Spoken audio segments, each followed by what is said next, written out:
Assalamualaikum warahmatullahi wabarakatuh.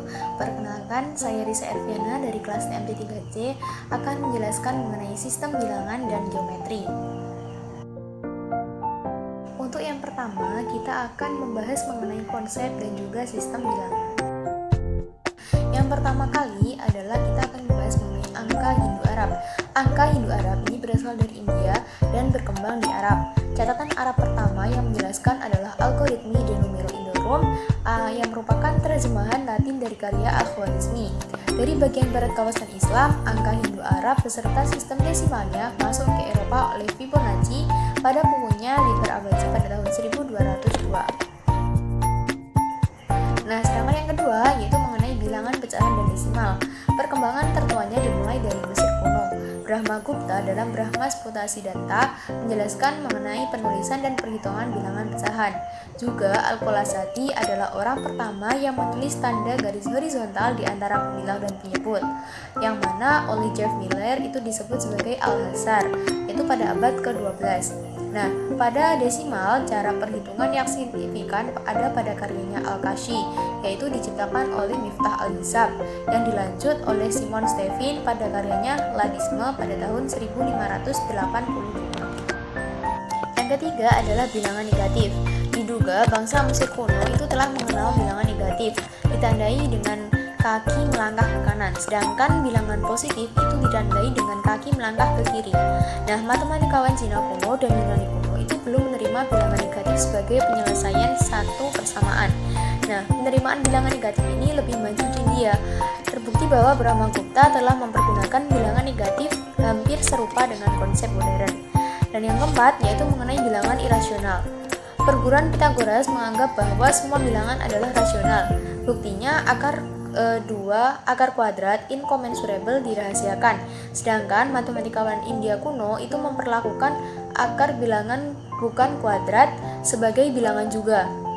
Nah, penanganan bilangan irasional itu secara tepat baru dimulai pada abad ke-19 oleh Dedekind dalam bukunya Stacked and Irrational Zahlen atau Continuity and Irrational Numbers, yaitu pada tahun 1872, yang membuat definisi bilangan irasional secara tepat dan jelas. Yang kelima ini merupakan logaritma. Logaritma itu ditemukan pada awal 1600 oleh John Napier melalui pendekatan aljabar dalam bukunya Minivisi Logarithmorum Canonis Descriptio, dan juga oleh de Duesburgi melalui pendekatan geometris dalam bukunya Arithmetic and Geometrische Progresstabulen. Nah, gagasan yang mendasari penelitian logaritma pertama kali ini dikemukakan oleh Ibnu Yunus As-Sadafi Al-Misri, yaitu prostaparesis merupakan perubahan proses pembagian dan perkalian kepada penambahan dan juga pengurangan. Nah, yang keenam itu merupakan segitiga Pascal.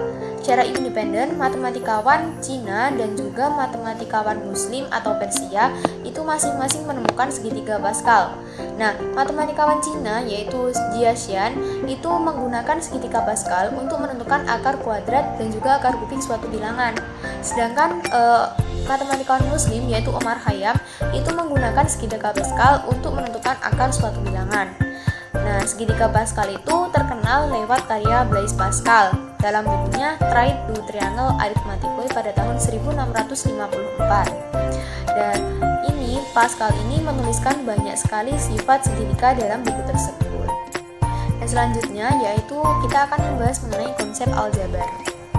Yang pertama, konsep aljabar yaitu teorema Pythagoras.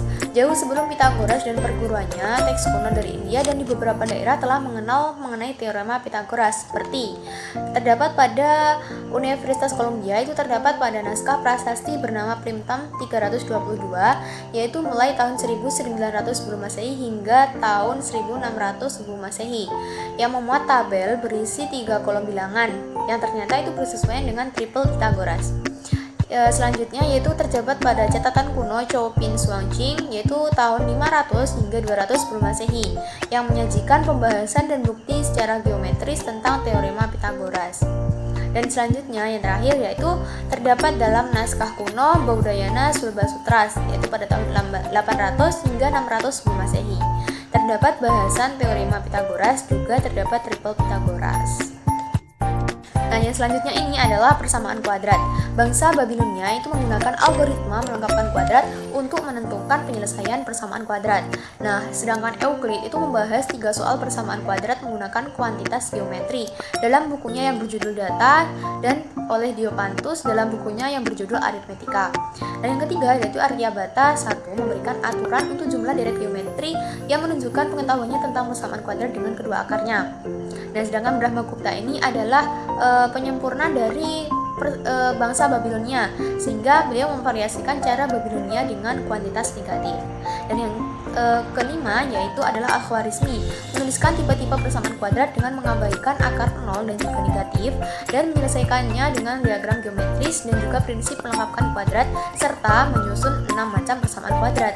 Dan yang terakhir yaitu Abraham Barhia Hanasi, menulis buku Liber Invadorum, yaitu yang merupakan buku pertama tentang penyelesaian lengkap persamaan kuadrat. Selanjutnya yaitu sistem persamaan linier. Bangsa Babilonia adalah yang pertama mengenal dan juga menulis sistem persamaan. Sedangkan bangsa Cina itu menangani sistem persamaan mulai tahun 200 hingga 100 sebelum Masehi. Dan yang terakhir yaitu pada teks kuno Jianzhang Xuanxu yang merupakan terjemah Inggrisnya Nine Chapters of the Mathematical Arts, itu menyajikan berbagai soal sistem persamaan linier, termasuk metode matriks dan juga metode eliminasi Gauss. Nah, yang terakhir ini adalah matriks dan juga determinan. Perkembangan konsep determinan itu lebih dulu daripada matriks, sehingga ide determinan itu muncul pertama di Jepang dan juga di Eropa. Namun, Sekikowa itu mempubliskan di Jepang dulu melalui bukunya yang berjudul Method of Solving the Dissimilar Problem mengenai metode matriks. Sedangkan Leibniz dalam suratnya ke L'Hopital pada tahun 1683 itu menjelaskan penyelesaian sebuah sistem persamaan dengan menggunakan istilah resultan untuk mengkombinasikan hasil kali koefisien dari determinan. Nah, yang ketiga yaitu Cramer pada tahun 1750 itu melewati bukunya Introduction to the Analysis of Algebraic Curve memberikan aturan Cramer pada matriks NN. Nah, istilah determinan sendiri pertama kali digunakan oleh Karl F. Gauss pada tahun 1801 dalam bukunya Disquisitiones Arithmeticae. Yang terakhir yaitu mengenai Cauchy, pertama kali menggunakan konsep determinan itu pada tahun 1812. Juga beliau merintis konsep minor dan adjoint serta hasil kali matriks menggunakan tanda 2 garis vertikal untuk menunjukkan determinan. Subbab yang terakhir kita akan membahas mengenai konsep geometri. Yang terakhir kan konsep geometri. Nah, dalam konsep geometri terdapat beberapa peradaban geometri. Yang pertama yaitu pada Babilonia. Babilonia yaitu peradabannya berupa perhitungan mengenai keliling, luas, dan volume itu sangat teliti. Sedangkan Mesir kuno itu terdapat pada Papirus Rim dan juga Papirus Moskow, yang mana dalam Papirus Moskow itu terdapat soal mengenai perhitungan luas segitiga, luas permukaan setengah bola, dan juga volume frustum atau disebut sebagai piramida terpancung. Nah, dan yang ketiga ini adalah India kuno. Pada Sulba Sutra mengenai transformasi bentuk bangun datar satu ke yang lain, yaitu dengan luas yang sama. Selanjutnya yaitu peradaban di Cina kuno. Jiuzhang Xuanxu yaitu terdapat pada naskah bab 5 berupa teknik sipil dan juga bab 9 sudut siku-siku. Zuke menghitung diameter bola jika diketahui volume bola dengan prinsip Cavalieri. Dan yang kedua yaitu Yunani kuno. Pada peradaban Yunani kuno ini berasal dari Euclid pada bukunya Elemen. Ini menjelaskan mengenai keliling, luas, dan volume bangun geometri. Dan pada bukunya On the Sphere and Cylinder ini menjelaskan mengenai volume bangun ruang. Dan pada bukunya Measurement of a Circle ini menjelaskan mengenai penemuan luas lingkaran, penemuan nilai pi dengan pendekatan segi 96 beraturan.